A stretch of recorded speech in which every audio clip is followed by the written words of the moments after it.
पंजाब के वजीर आला सरदार उस्मान बुज़दार ने कहा है कि मुल्की मईशत के साथ साबिक दौर में खेला गया घिनौना खेल नाकाबिले माफ़ी है। कौम को वजीर आज़म इमरान खान पर एतमाद है। वजीर आला पंजाब का कहना था कि कप्तान सच बोलता है और आवाम को सच बताता है। कौम की हिमायत से मुश्किल हालात से जल्द बाहर निकलेंगे।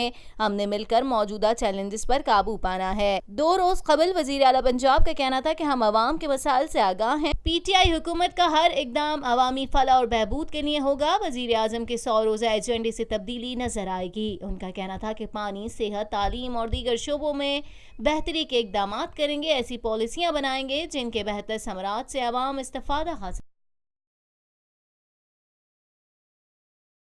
पाकिस्तान में पहली मर्तबा हालात हाजरा के मुख्तसर मगर जामे प्रोग्राम्स, खबरों, तबसरों के अलावा दीगर समाजी, तिजारती, सकाफती, तफरीही, मालूमाती, मजहबी, तालीमी, सेहत और बच्चों के प्रोग्राम्स सिर्फ TNN TV पर।